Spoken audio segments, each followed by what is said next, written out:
herri, sæl veriði. Ég ætla að benda ykkur á svolítið skemmtilegt sem ég ákvað að gera hérna áður en ég byrja á erindinu og það að ég ætla að gefa ykkur QR-kóða í lokin. Það er svo oft sem að maður fær spurningar eftir á bara eitthvað, herðu, getur þú sendt mér heimildina að þessu og ég ákvað að taka bara saman allar helstu heimildir fyrir þá sem að vilja í lokin, þannig þið þurfið ekki að vera að smetla 100 myndum af glærunum nema þið viljið, það að sjálfsögðu líka í boði. En þessi titill, Drukkið úr brunahana, þetta kom til mín í rauninni af því að ég var búinn að nota akkurat þessi orð til þess að lýsa upplifun minni af því hvernig það að fylgjast með þróun gervigreindar. Það að segja, mér líður eins og þetta sé bara eitthvað óstöðvandi flóð af upplýsingum og sama hvað ég reyni og sama hvað ég eyði mörgum klukkutímum, ég næ aldrei yfir þetta. Þannig að ég byrjaði í rauninni þetta erindi út frá ákveðinni tilfinningu eða kenningu sem að það er ómögulegt að fylgjast með öllu sem að gerast í gervigreind. Og í staðinn fyrir bara að segja hvernig mér líður með þetta, þá ákvað ég að gera smá case study út frá ákveðnum gögnum. Ég fann þetta fréttabréf fyrir nokkrum árum sem að ber ótrúlega frumlega nafnið AI News. Þetta frá Small AI og það sem einkennir þetta fréttabréf að þeir gera samantekt út frá öllum helstu umræðum á Discord, Reddit og Twitter. Og þetta eru þeir staðir þar sem að flestir gervigreindar sérfræðingar deila sinni þekkingu og ég hef hingað til ekki lent í því að það vanti neinar upplýsingar í þetta fréttabréf, þannig að þetta það næsta sem ég hef komið tæmandi lista af gervigreindar fréttum. Til að gefa ykkur smá hugmynd þetta fréttabréf, þá kom út hérna bara núna 5. mars fréttabréf með þennan titil, GPT 5.4, nýja besta líkanið frá OpenAI, State of the Art Knowledge Work and Coding and Computer Use Agent Model. Og hérna textinn úr fréttabréfinu þetta líkan. Þetta voru 315 orð tiltölulega stóra frétt. Á bak við þetta voru 10 blaðsíður af skýrslum, upplýsingum og umræðum. Nema hvað, það sem kemur kannski einhverjum óvart að heyra að fréttabréf þessa dags var 23.934 orð og stærsta fréttin, fyrirsögnin, var 315. Það að segja að GPT 5.4 var 1,3% af fréttum dagsins gervigreind. Og annað dæmi sem var svolítið skemmtilegt að bara 2 dögum á undan þá var fyrirsögnin þetta. Ekki mikið gerðist í dag í gervigreind, sem að hljómar þess að þversögn við það sem að ég var að segja ykkur, það alltaf mikið að gera í þessu. Nema hvað, að við erum svo heppin að efst í þessum fréttabréfum, þar stendur áætlaður tími sem það hefur sparaðir á að lesa fréttabréfi í stað heimildana.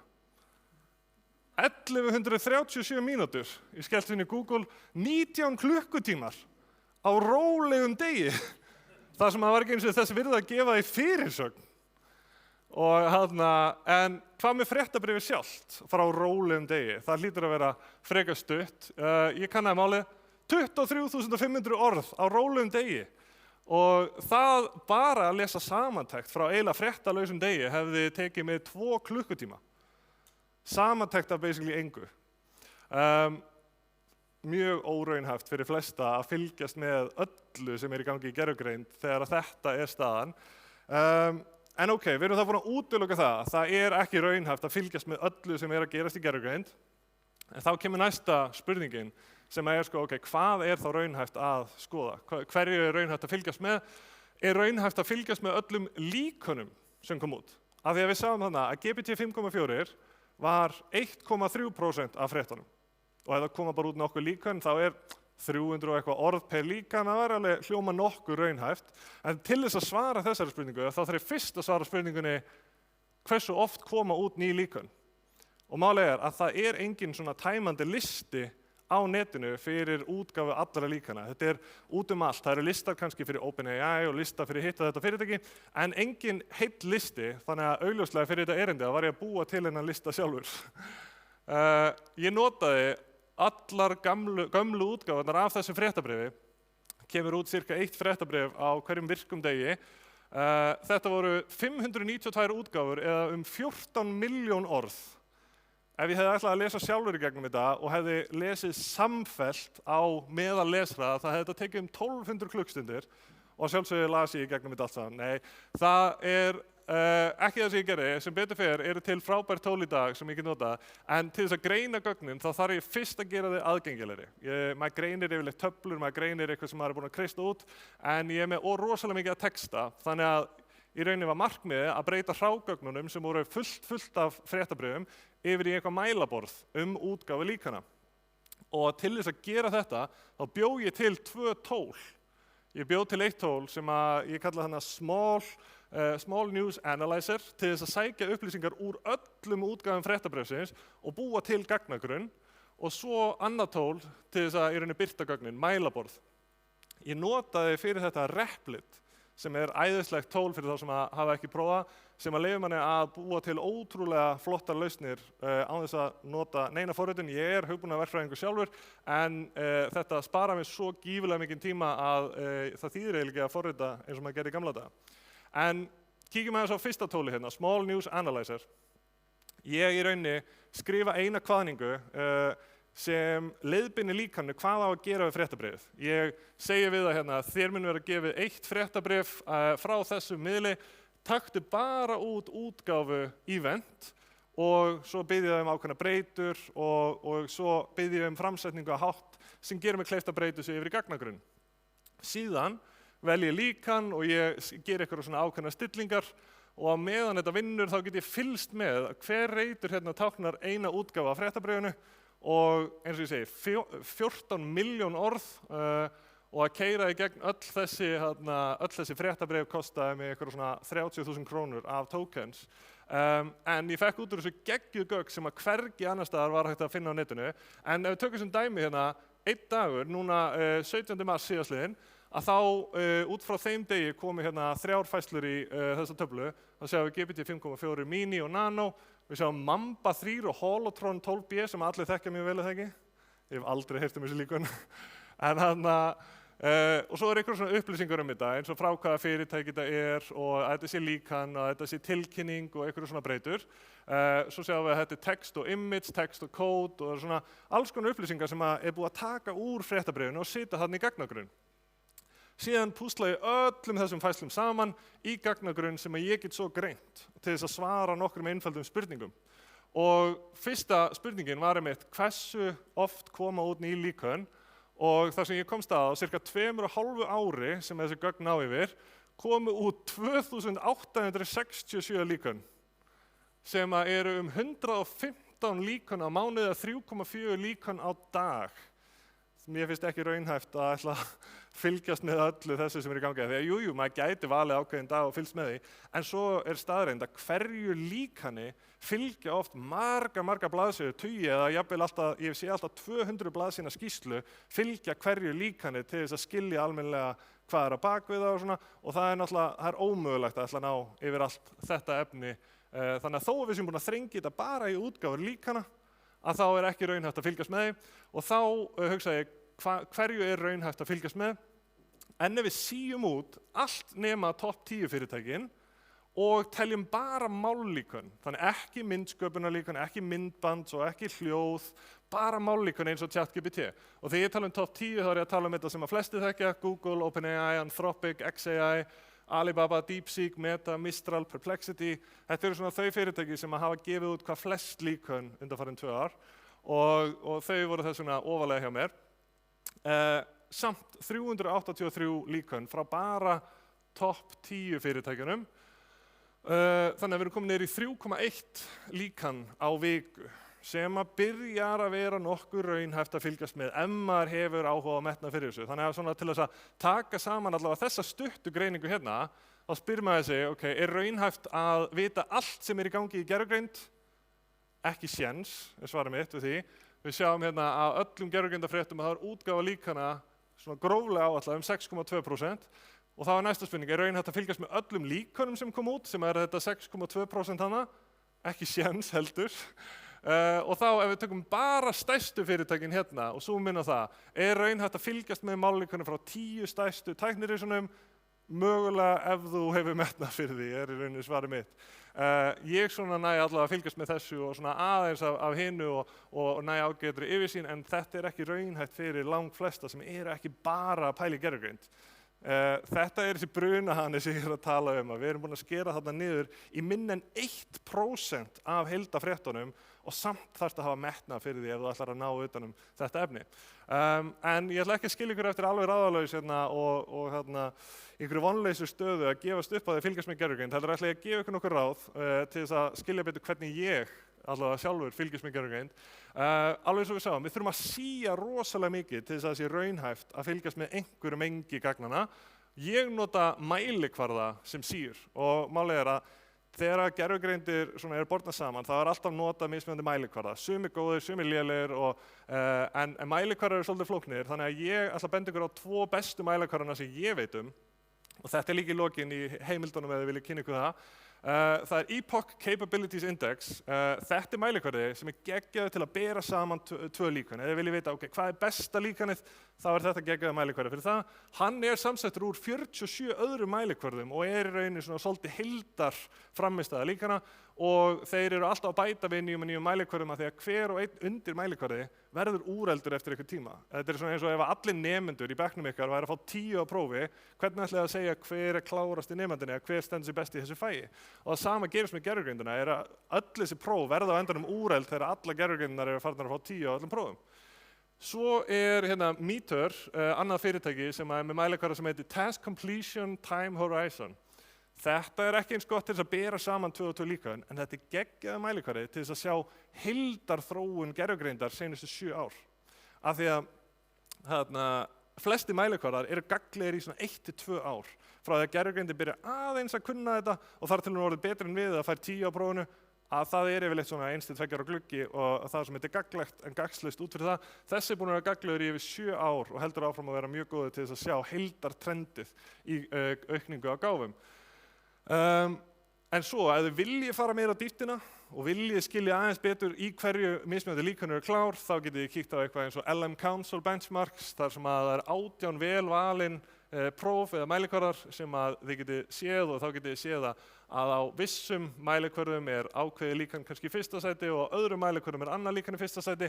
Það eins og staðan í dag ekkert líkan best í öllu, engin besta overall gervigreindin. Það mjög stutt á milli þessar bestu fyrirtækja.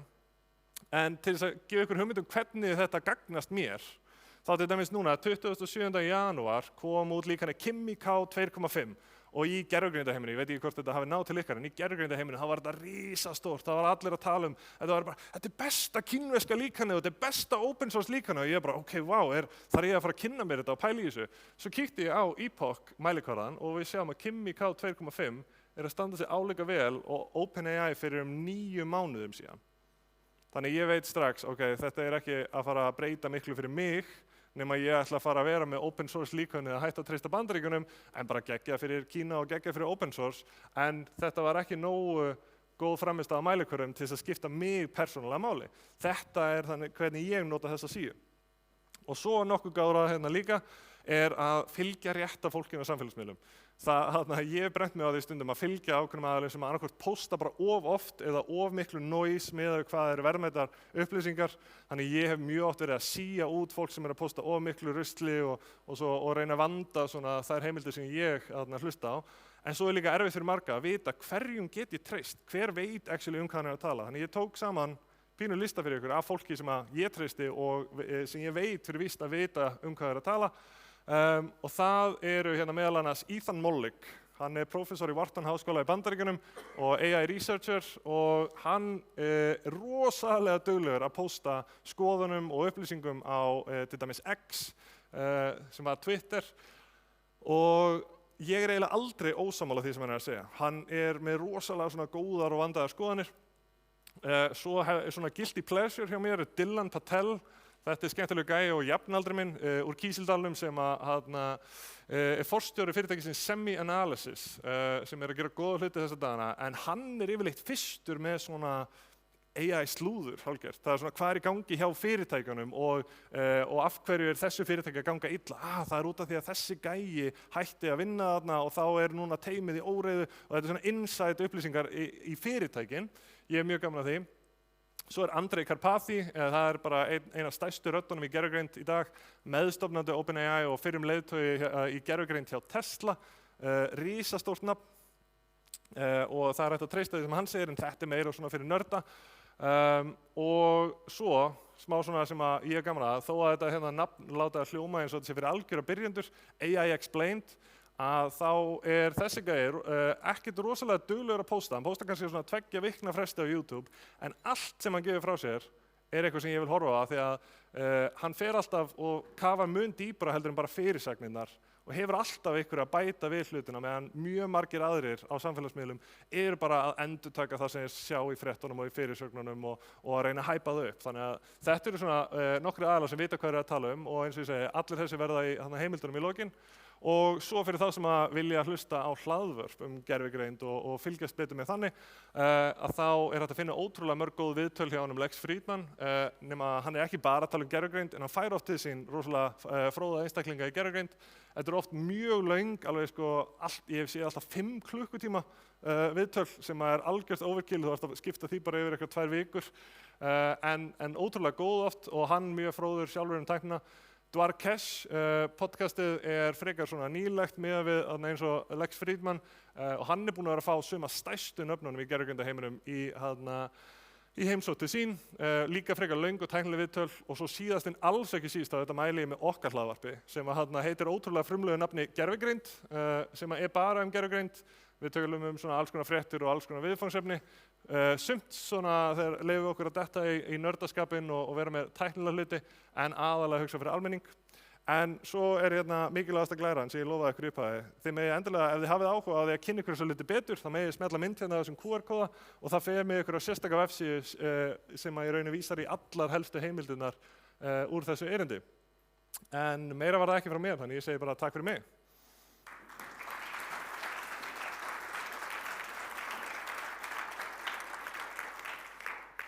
Höfum við tíma fyrir 1 eða 2 spurningar eða viljið þið bara hoppa beint í næsta?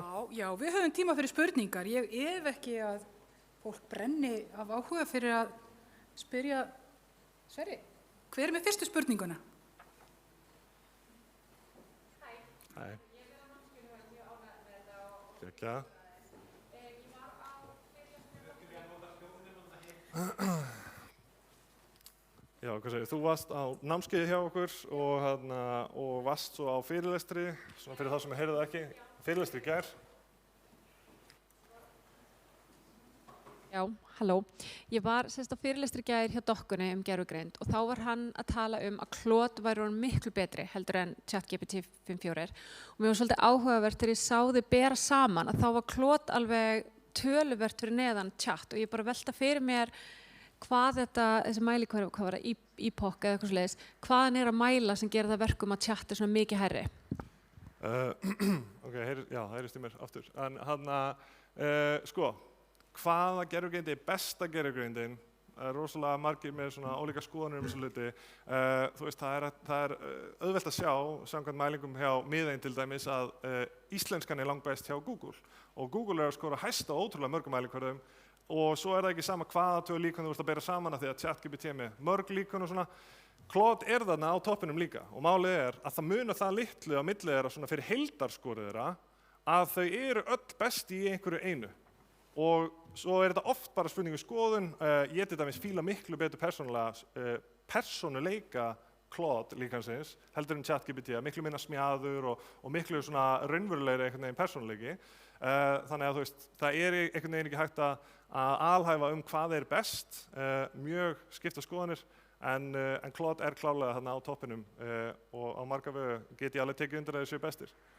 Besti fyrir forritun, best fyrir svona skapandi verkefni oft á tíðum, þannig að, já. Kæra þakkir fyrir þetta. Takk fyrir mig.